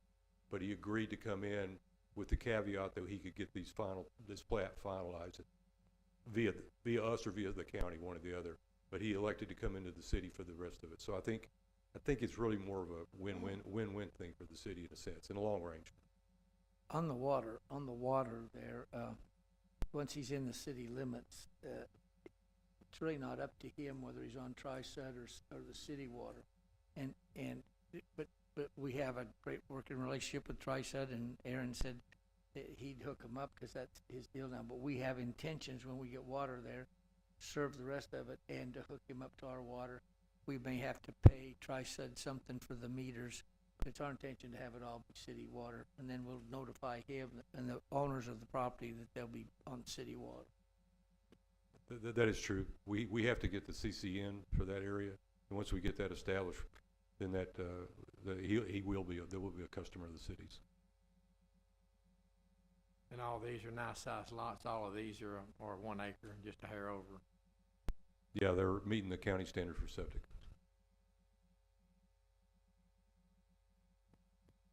All right, with that being said, we're going to go ahead and open the floor for a motion on this item. I'll move approval of the final plat of Merrickwen subdivision consisting of 7 single-family residential lots as presented tonight. I'll second that. A motion made by Councilman Adams, second by Councilman Chappelle. Madam Secretary, record a vote, please. Aye. Aye. Aye. Aye. Aye. Motion carries unanimous. We'll go ahead and close item 9, move on to item 10. Item 10 is to consider a request by Alan Braddock, applicant for approval of final plat of Braddock Addition, being a lot, tract, or parcel of land situated in the Berry Merchant Survey Abstract number 358, Titus County, Texas, and being the remainder of that certain 4.117 acre tract of land called Tract 1, and the remainder of that certain tract of land called Tract 2, both conveyed from Sonia Braddock to Alan Braddock by special warranty deed as recorded in file number 2014-2064, Public Records, Titus County, Texas. Bearings are based on NAD 83, Texas North Central 4202, as observed by GPS and generally located on the west side of US Highway 271, north of West 12th Street. Robert? Mr. Mayor, Council, Mr. Braddock, can we get that plat up there possibly? Okay. Oh, I'm sorry, go ahead. Mr. Braddock came to us several months ago. He owns a building there, a commercial building, plus he owns a mini warehouse facility there on 12th Street, I guess, or Jefferson, north of 12th. You're familiar with it, I'm assuming. You're close to Mr. Adams's facility. He was wanting to be able to take the property, and it's separated already into these tracts. But he owned all of it. What he wanted to do is be able to create, sell this portion of it, the mini warehouse portion of it. But the problem being is that we didn't really have a way, the buildings are close together. There was no way of creating this, an access point for both of them without being a mutual access situation. So we asked him to come up with a plat that would allow a mutual access driveway that splits the property line on the common property line, and also the fact that these are mini warehouses in the back, and the potential is to potentially build some more mini warehouses in the back, which is allowed. But we wanted to ensure that we had fire protection from the street to be able to get in there. So we created a fire lane that is a mutual access fire lane that comes in, and it's a dedicated access and fire lane, and it makes a turn, so it allows the truck to come in and actually come in this point and come back out. And we may extend that at some time in the future if we look at it, but this accommodates what he wants to do as far as to sell the property and satisfies the requirements for the fire department and the mutual access for the driveway off the street. So with that, we took this as a final plat, and we're glad to answer any questions. You have any questions? Is he planning, Robert, to build similar style buildings? I don't think he is, but he's actually in a sales position right now. He's going to sell that property off. So somebody may do in the future. Okay, we're going to go ahead and open the floor for a motion. I'll make a motion that we approve this request from Alan Braddock for the approval of the final plan of the Braddock Addition concerning the mini storage units areas we discussed with Robert. I second the motion. Have a motion made by Councilman Dale, second by Councilman Walker.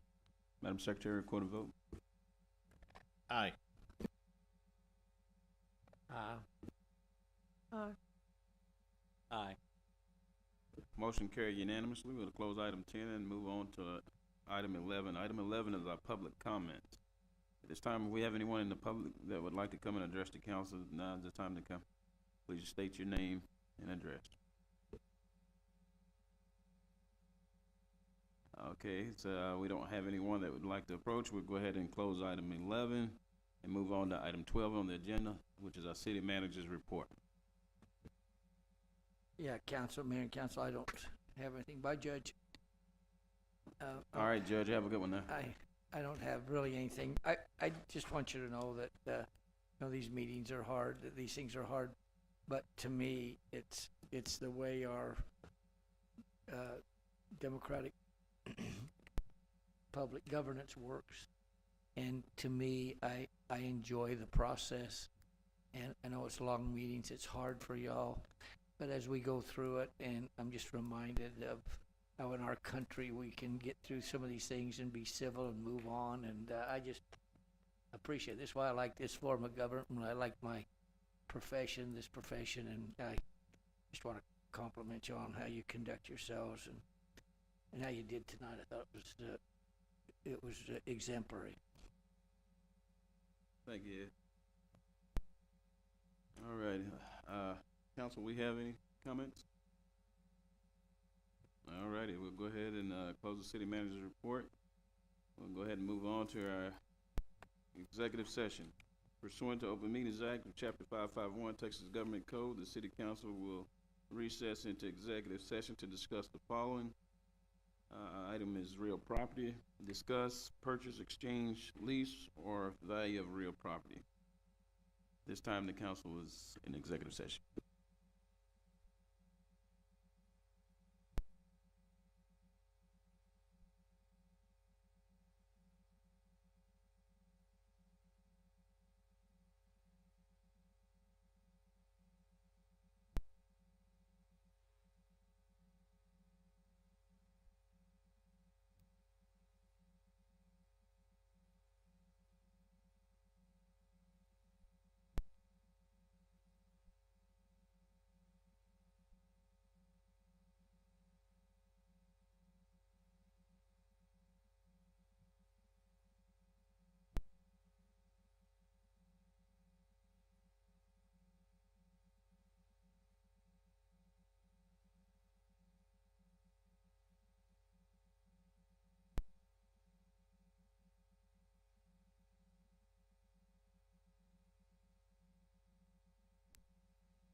Time is now 9:52. Council has reconvened back in the regular session. There's no action taken on the items in the executive session. At this time, council is adjourned.